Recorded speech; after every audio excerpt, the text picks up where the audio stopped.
All right, so you ready to dive into some serious fitness knowledge today? Always ready. Let's do it. Perfect. Today we're going to be talking about periodization training. Yeah, it's something that I think a lot of people, It's kind of like, yeah, they hear about it, they but hear about it, but they don't really know what it is. right. So we're going deep. We got some great articles that we've been reading from experts, companies like Anytime Fitness and Koros. Mm-hmm. Really interesting stuff. Now, Yeah, I think the reason why this is such an interesting topic is because I think a lot of us, we hit these plateaus when we're training, absolutely. and we don't really know how to Well, I mean, push past this. everyone wants like that secret, like how do I get to the next level, right? Right. And it's not always like a supplement or, Exactly. yeah, Yeah. it's really understanding how your body works Yeah. and how to train it effectively. So basically, instead of just going to the gym randomly, Yeah, yeah. we need to have a more structured approach. It's about having a plan. Okay. And that plan takes into account, how your body responds to stress, how it adapts. So before we get into the nitty-gritty of the different phases and all that stuff, can you just give us like a high-level overview of what periodization actually is? So periodization in a nutshell is the concept of dividing your training into different phases. Okay. Each of these phases will have a specific goal. Think of it like building a house. You wouldn't start with the roof, right? Yeah. You need a strong foundation first. And that's what we're doing with our training as well. So it's like a roadmap to success. It's like, okay, first I'm going to work on this, Yeah. then this, then this. And each phase builds on the previous one. Okay. So, you're gradually increasing the intensity. But wouldn't that make training like super rigid? Like what if life gets in the way? Or Yeah, it's not meant to be like a strict, set in stone. It's a framework, not a straitjacket. Okay, so there's flexibility built in. Absolutely, yeah. We'll Yeah. talk about that later. Okay, good, good. So we've been looking at a few different articles. Mm. One of them is the Plan to Peak article. Right, yeah. They focus mostly on cycling. Yes, cycling. And I'm more of a gym rat, honestly. Uh-huh. So does this apply to strength training? Absolutely. So the principles are the same. It's just applied a little differently. Okay, so we can use cycling to understand the basic idea. Exactly. Yeah. It's a great example to illustrate the overall concept. Okay, I'm with you. Okay, so they outline 6 key phases. Mm. The first one, think of it as like a vacation for your muscles, right? Mm-hmm. It's called the transition phase. Okay, I like vacations. Exactly. So what does that look like? So this is active recovery, both for your body and your mind. Okay, so it's not like I'm just sitting on the couch for a week. Right. Nice. Still That being active, but, just taking it easy. one. Okay. Then we move into the preparation phase. This is where you start easing back into training. Okay, so like a warm-up, but for a longer period. Exactly. Got it. Now, here's where things get interesting, particularly for endurance. We've got the aerobic base phase. This is like pouring concrete for that strong foundation we talked about earlier. It's about building your endurance and efficiency. Okay, I'm listening. Now, this is where a lot of people, kind of get things wrong. Yeah. They tend to overemphasize the next phase we'll talk about, which is the build phase. Right, right. But having a really strong aerobic base Okay. is crucial. Like, crucial. So even if, let's say I want to get like super ripped, I still need this. Absolutely. It's about building that foundation. It takes time. So it's like you can't skip steps. You can't skip steps. Gotcha. All right, so after that, we have the build phase. This is where you start to ramp up the intensity. Yeah. You're focusing on your anaerobic capacity, short bursts of power. So this is where like I'd really start to see the gains, right? Yes, yes. Yeah. But it's all built on that aerobic base. Foundation. Foundation, exactly. Think of Got it it. like this. You've got your engine, right? We've built a strong engine.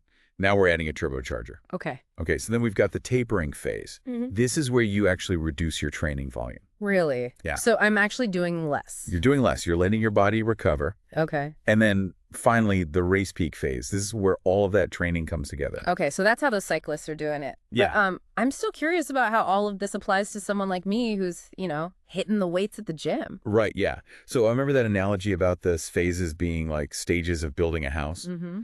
Well, for strength training, the house might look a little different, but we still need to follow those building principles. Got it. So it's like a different blueprint, but Yeah. in concept. Okay. So there are 5 phases outlined by NASM, which is a leading authority in the fitness world. We start with stabilization endurance. This is all about building that solid foundation we've been talking about. Okay, so like what lots of planks and stability ball exercises? Yeah, things like that. Okay. And then we move into strength endurance. And this phase introduces a really interesting technique called supersets. Supersets. Supersets. So you're basically pairing a strength exercise Okay. with an endurance exercise back to back Oh, so you're working both systems at the same time. at the same time. Interesting. Yeah. Okay. So it's challenging your muscles, but it's also challenging your cardiovascular system. Okay. My brain is starting to hurt, That's a good thing. but in a good way. All right, so what comes after those first two phases? All right, so this is where things get really exciting. Phase 3, muscular development, or what some people call hypertrophy. Okay. This is all about increasing muscle size. All right, bring on the games. Yes, heavier weights, more reps. I like it. Then we transition to maximal strength. The goal here is to lift as much weight as possible, but for a single repetition. Okay, so we're talking serious powerlifting territory now. Exactly. Okay. I'm starting to see how each phase is like building on the previous one. Yep. Okay, but what comes after you've hit that maximal strength? So the final phase is power. This is where we combine strength and speed.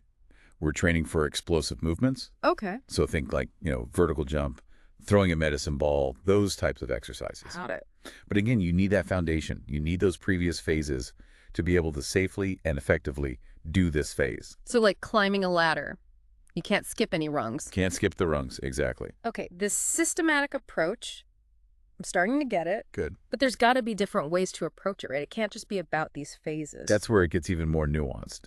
So you've got your phases, but then you have different like overall approaches okay. or styles of periodization, like linear versus undulating. Okay, linear and undulating. I like the sound of those. Yeah. So linear and undulating, those sound pretty interesting. What's the difference between those two? So imagine you're climbing a mountain, right? Mm. Linear periodization is like taking a nice steady hike, up a well-marked trail. You gradually increase the intensity of your workouts. You decrease the volume over time. It's a great option for beginners, actually.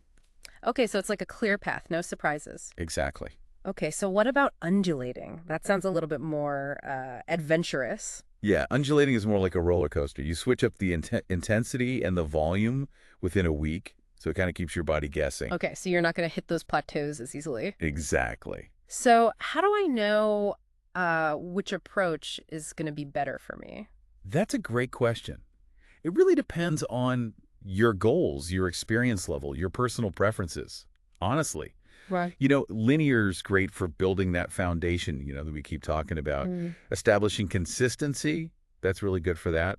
Undulating, that's ideal for breaking through plateaus, if you're getting a little bored. Right. Mix things up a little bit. So it's like, maybe I could try both and see what I like better. Yeah, experiment.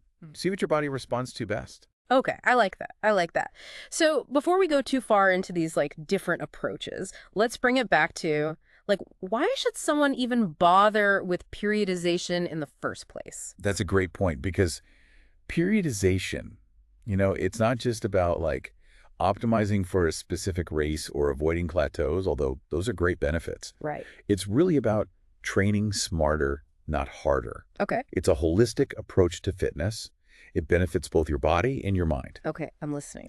So, first of all, it significantly reduces your risk of injury. Okay, that's good. No one wants to get injured. No, you don't, because if you're constantly pushing yourself without, giving your body adequate time to rest and recover, you're going to get injured. Right. So by gradually increasing the intensity, incorporating those rest phases that we talked about, Right. you're allowing your body to adapt, and get stronger without overwhelming it. So it's like building up that resilience rather than just like going until you break. Exactly. Exactly. And secondly, it helps you improve your overall performance because you're systematically targeting different energy systems, different muscle groups. So I'm working smarter, not harder. Smarter, not harder. Less risk of injury. What else? So third, this is a big one. It helps manage fatigue, prevents burnout. Remember those rest and recovery phases we talked about? Yes. They're crucial for both physical and mental rejuvenation. So rest is not for the weak. Rest is not for the weak. Okay, good to know. And finally, periodization can help you achieve, peak performance at the right time. Okay. Whether that's for a competition, a challenging hike, or just, an event that you're looking forward to, you want to feel your best. Right. Periodization can help you with that. That's a pretty impressive list of benefits. Yeah. It makes you wonder why, everybody's not doing it. I think it's because people think it's too complicated, or they think it's just for elite athletes. Right. when in reality, it's for anyone, no matter what your fitness level is. It's about working with your body instead of against it. Exactly. I used to struggle with plateaus all the time before I started incorporating some of these periodization principles. And, I thought I was just hitting some kind of like natural limit, but Yeah. turns out I was just doing the same thing over and over again. And expecting different results, Exactly. which is the definition of insanity, right? Yeah, pretty much, pretty much. So our bodies, they crave variety. Okay. They crave being challenged. And periodization provides both of those things. So it's like, I don't know, learning a new language. You're not just gonna like keep repeating the same phrases over and over again. You need to like You need to be challenged. learn new things. Exactly. You got to push yourself a little bit. Okay, so how can people, our listeners, start incorporating this into their own training? All right. So making periodization work for you, it's really about finding balance, being flexible, and being willing to seek guidance when you need it. Okay, so break that down for me. What do you mean by balance?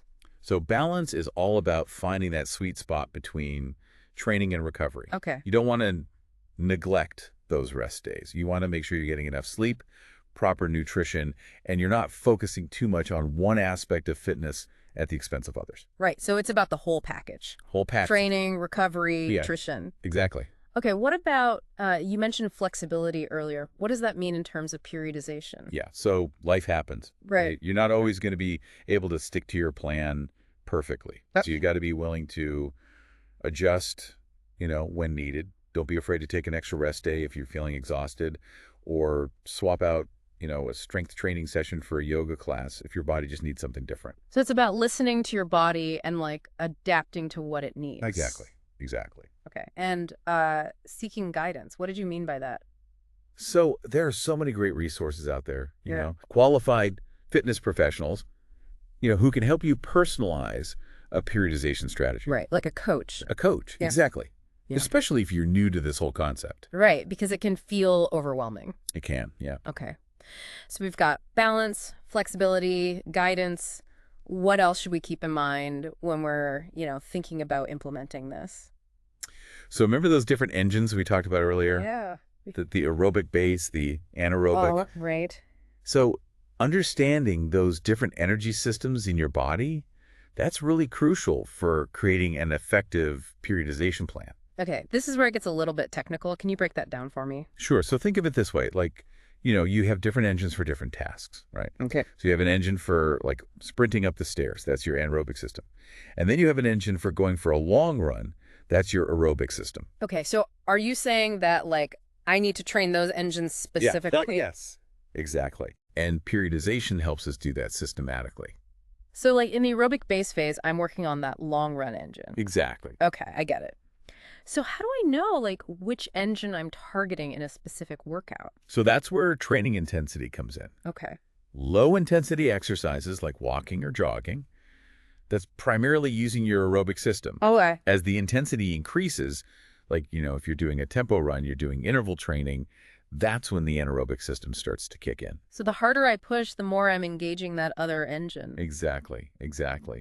And by varying the intensity, the duration of your workouts, you can train both of those systems effectively. Wow. This is like changing the way I think about my workouts. I've just always like jumped into whatever felt good that day.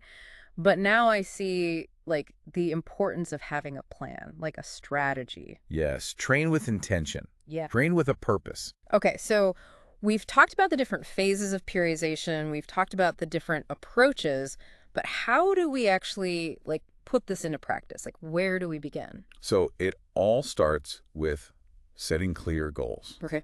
What do you want to achieve with your training? Do you want to build muscle? Do you want to increase endurance? Do you want to improve your overall fitness?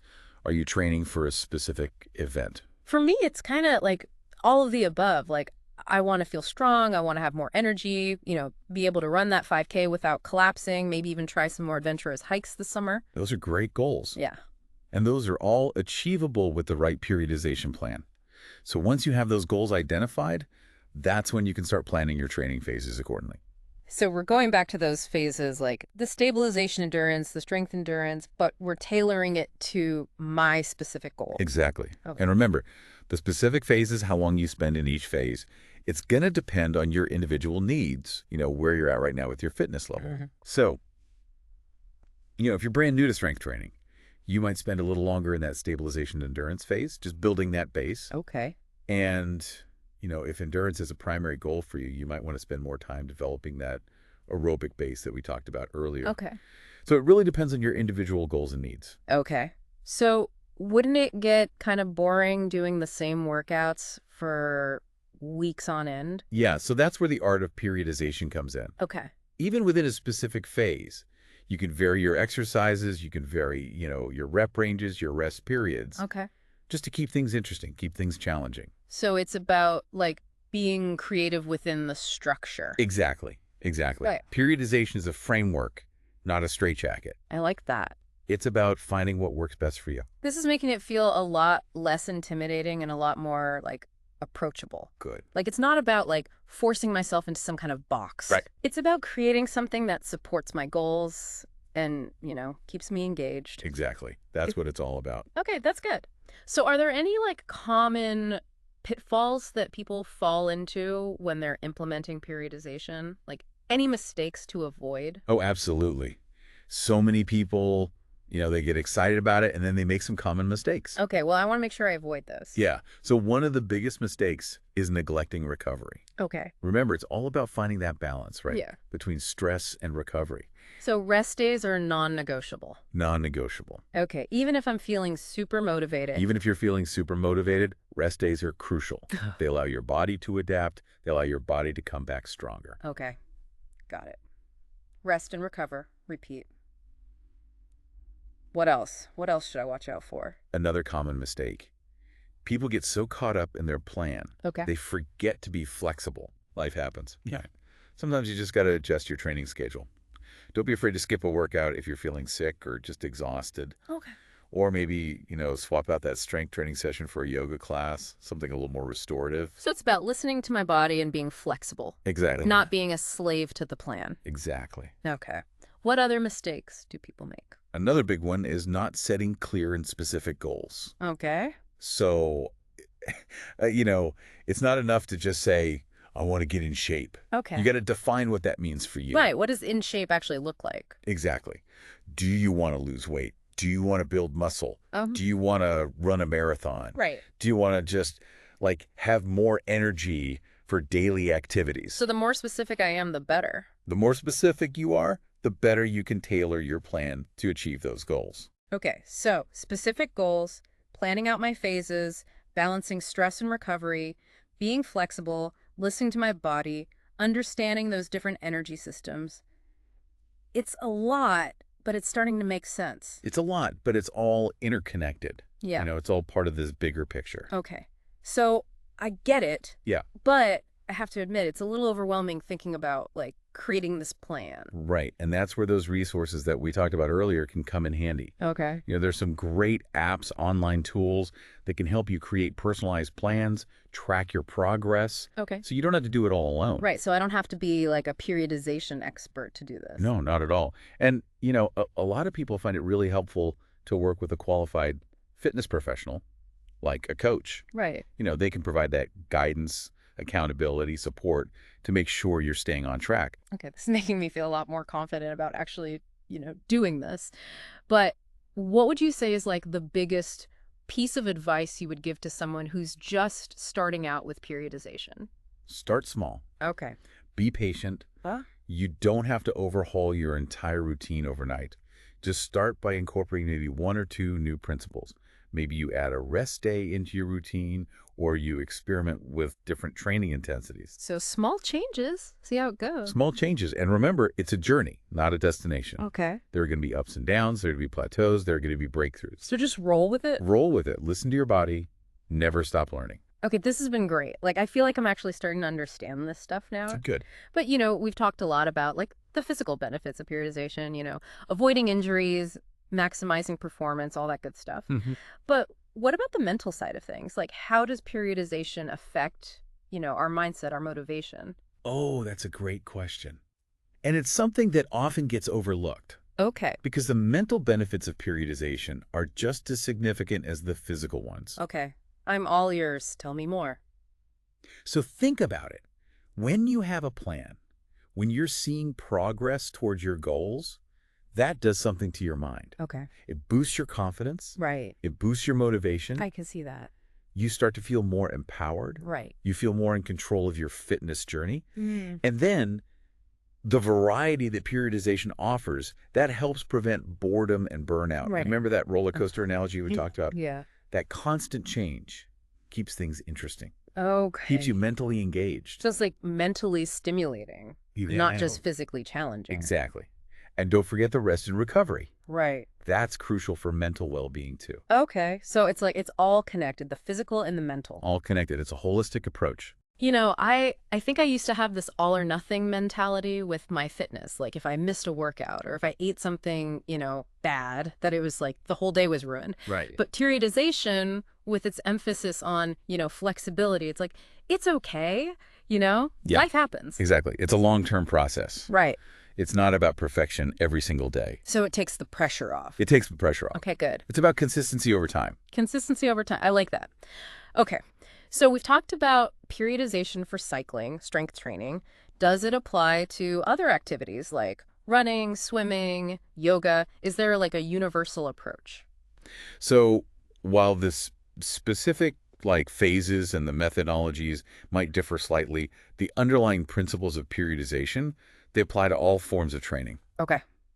So for example, a runner who's training for a marathon is going to have different periodization needs than, say, a swimmer who's training for a sprint competition. Makes sense. Or, a yogi who's working towards advanced poses. Mm. So it's really about understanding the demands of your activity, setting those clear goals that we talked about, and then structuring your training in a way that helps you progressively build towards those goals. So you're tailoring it to the activity. Tailoring it to the activity. Exactly. Yeah. So it's not just a one-size-fits-all approach. It's not a one-size-fits-all approach. Okay. So we've talked about training, recovery. We even touched on mindset a little bit. But what about nutrition? Where does that fit into all of this? Oh, that's a great point. Nutrition is a huge piece of the puzzle that often gets overlooked. Okay. So just like your training varies throughout those different phases, your nutritional needs are going to change too. Okay. So for example, during those periods of intense training, you're going to need more calories. Okay. You're going to need more carbohydrates to fuel your workouts, to support muscle recovery. So it's not just about like eating healthy. Yeah. It's about like eating specifically to support my training. Exactly. It's like another training variable. Yeah. You adjust it based on your phase, based on your needs. Okay. So what are like some key things to keep in mind when it comes to nutrition and periodization? So first of all, prioritize whole, unprocessed foods. Okay.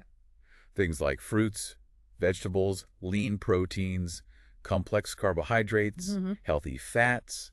Give your body the nutrients it needs to recover, to rebuild. So ditch the junk food. Ditch the junk food. Exactly. Okay, good, good. What else? Make sure you're eating enough. Okay. That might mean increasing your calorie intake during those phases of high-intensity training. So it's okay to eat more when I'm training more? It's okay to eat more when you're training more. I like the sound of that.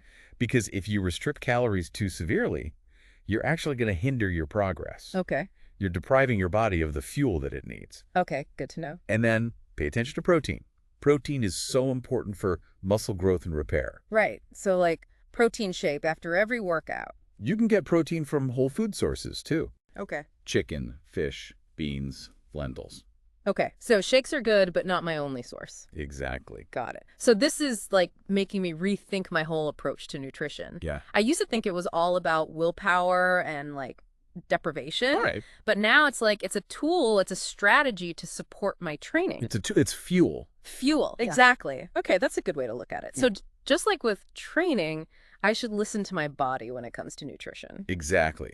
Pay attention to how different foods make you feel, how they affect your energy levels, your mood, your performance. So it's about like tuning in to those signals that my body's sending me. Exactly. Okay, this is like giving me a whole new appreciation for the power of food. It's not just about calories and macros, Right. It's about how it makes you feel, how it supports your overall well-being. Okay, so it's all connected. It's all connected. It's mind, body, and nutrition. Okay, this has been so eye-opening. But before we move on to the final part of our deep dive, we have to talk about sleep. Yes, Absolutely. Sleep is so important. It's like the most important thing when it comes to recovery. It's absolutely essential for maximizing your results. Okay, so tell me, like, why? Why is sleep so important? So think of sleep as your body's ultimate recovery time. Okay. This is when your muscles repair, your energy stores replenish, your hormones rebalance. So while I'm sleeping, my body is actually getting stronger. It's like the magic happens while you sleep. Okay, I like that. And it's not just physical recovery. Sleep is crucial for mental and emotional well-being as well. Okay. Helps regulate your stress hormones, improves cognitive function, boosts your mood. So if I'm not sleeping enough, that's going to affect my workouts, my mental focus, my mood, everything. Everything, absolutely. Okay, I'm starting to see how important this is. But how does sleep specifically relate to periodization? So remember, we talked about balancing stress and recovery. Sleep is one of the most powerful recovery tools that you have. It allows your body to adapt to the demands of your training and come back stronger. So if I'm like in a really intense training phase, I should be sleeping even more. Exactly. During those periods of intense training, your sleep needs are going to increase. Okay.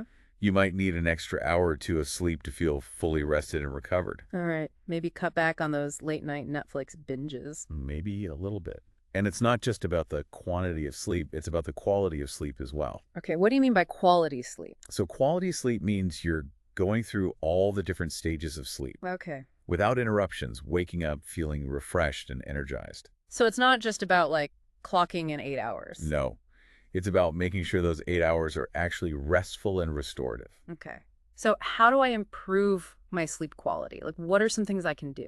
So establishing a consistent sleep schedule is huge. Okay. Going to bed and waking up around the same time each day, even on weekends, can really help regulate your body's natural sleep-wake cycle. Okay. So like having a routine. A routine, exactly. And creating a relaxing bedtime routine can be really helpful as well. Okay. Maybe taking a warm bath, reading a book, dimming the lights, just winding down an hour or two before bed. Okay, so like no screens before bed. Try to avoid those screens, yeah.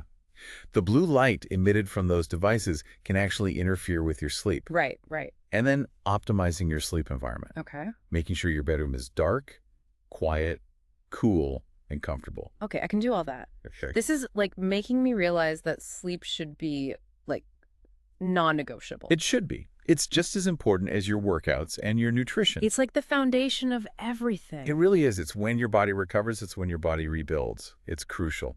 Okay, I'm sold. I'm going to prioritize sleep. But what about those days when, like, I'm feeling good, I'm feeling energetic, I want to push myself harder? Is it ever okay to, like, deviate from my plan? It's okay to listen to your body and embrace those days when you're feeling strong and motivated. So some flexibility is okay. Some flexibility is okay, but it's important to do so mindfully and strategically. Okay, so what do you mean by that? Like, how do I know if I'm pushing myself for the right reasons or if I'm just, like, overdoing it? So it's about understanding the difference between pushing yourself for a specific purpose Okay. and just, overdoing it for the sake of overdoing it. Right. So if you're feeling great and you want to challenge yourself, maybe do a more intense workout than what's on your plan. Okay. That's totally fine as long as you're doing it with intention and awareness. Okay, so, like, checking in with myself and being honest about why I want to push harder. Exactly. But if you're constantly pushing yourself beyond your limits without allowing for adequate recovery, you're going to run into problems. Right. Risk of injury, burnout, all that. Exactly. So it's about finding that balance between like pushing myself and also respecting my body's need for rest. Exactly. And even on those days when you are feeling extra energized, make sure you're still prioritizing, a proper warm-up, Okay. cool down, hydration. All those things are important. This is making me realize like periodization is not just about following a plan. Right. It's like I need to really understand my body. It's about developing that self-awareness, that intuition. Okay. So it's more than just a training method. It's like It's a philosophy. a philosophy of fitness. Yeah. It's about empowering you to take control of your journey, achieve your goals in a way that's sustainable, in a way that's enjoyable. That's what I want. Yeah. Okay, this has been like incredible. But before we wrap up this part of our deep dive, I want to hear your final thoughts. Like, what's one key takeaway you want our listeners to remember as we head into the final part of our conversation? Okay, so if you only remember one thing from this conversation, let it be this. Hmm. Periodization is not about deprivation. It's not about restriction. Okay. It's about empowerment. It's about optimization. Okay, I like that. It's about working with your body, not against it. So it's not about punishment. Not about It's punishment. just about progress. Exactly. It's about finding joy in the journey, celebrating every step along the way. This has been so inspiring. I feel like I'm ready to go out there and like conquer my fitness goals. That's the spirit. But I have to acknowledge it's a lot of information. It can feel overwhelming. It can be. Yeah. It can be a lot to take in. And it's easy to get caught up in those details, thinking you have to create the perfect plan. Right, right. But remember, it's a journey, not a destination. Okay. Start small, experiment, find what works for you. Don't be afraid to make mistakes. So like even if I just start with like adding a rest day or paying more attention to my sleep, that's a good first step. That's a great first step. Okay. Every small step in the right direction is a victory. Okay, that makes me feel a lot better. And remember, you don't have to do this alone. Right. There are so many resources out there to help you. Qualified fitness professionals, online communities, there are even apps that can help guide you. So I have like a whole support system. You do. Okay. I'm feeling a lot more confident about this now. Yeah, good. So are we ready to dive into the final part of our deep dive and like actually figure out how to put all of this into action? I'm ready. Let's do it. Okay, so we've talked about all the theory, the principles, the different phases. Now I'm ready to get practical. How do I actually put all of this into action? All right, so let's start by revisiting those goals we talked about earlier. Remember you mentioned wanting to feel strong, increase your energy, run a 5K, maybe tackle some adventurous hikes. Yeah, exactly. Those are still my top priorities. Perfect. So let's think about how we can actually use periodization to structure your training to support those goals. You've got to connect those dots. Okay, yeah. Help me connect those dots. How do we actually make a plan based on those goals? So first, let's break down those goals into smaller, more specific milestones. For example, instead of just saying run a 5K, what would be a realistic time goal for you? Okay, so a realistic time goal, I think I could aim for under 30 minutes. Under 30 minutes. Great. Now, for the strength training, what are some specific exercises or movements you'd like to improve? Well, I've always wanted to be able to do a pull-up. That's like a dream goal of mine. A pull-up. Okay. Yeah. Excellent. So we've got specific goals. Those are good targets to aim for. Yeah. Now let's think about what phases of training would support these goals. Remember we talked about, stabilization endurance, strength endurance, hypertrophy. Yeah, but I'm still a little fuzzy on how those all fit together into like an actual plan. Okay, so let's say we're looking at a 12-week periodization plan. Just as an example, we could start with a 4-week block focused on building that strong foundation. This would be your stabilization endurance phase, prioritizing core strength, stability exercises, body weight movements. So like planks, squats, push-ups, maybe some yoga for flexibility. Exactly. Think of this phase as preparing your body for the more intense training that's going to come later. Okay, so it's like getting all the basics down, making sure I'm strong and stable before I start lifting heavy. Exactly. All right, so after those 4 weeks, what's next? Then we can transition into a 4-week block of strength endurance. Here we're going to introduce those supersets we talked about, gradually increasing weight, intensity. Think squats, lunges, rows, presses with progressively heavier weights. So building strength and stamina at the same time. Precisely. And you'll start to see progress towards those pull-up goals as you go through this phase. I can already see how this is going to work. Okay, what about the running? Where does that fit in? So we can incorporate running into each phase, gradually increasing distance and intensity. During that stabilization endurance phase, we'd focus on shorter runs, emphasizing good form, building a comfortable base. Okay, so short and slow at first, just getting my body used to it. Yeah, exactly. And then as you move into the strength endurance phase, we can start incorporating some interval training, short bursts of higher intensity, gradually increasing those intervals over time. So I'm working both those energy systems, just like with the strength training. Exactly. And then as we get closer to your 5K goal, we could even have a block specifically for fine-tuning that running speed and endurance. Okay, so it's all connected. The strength training, the running, the recovery, it's all working together. Exactly. That's what periodization is all about, that holistic approach to fitness.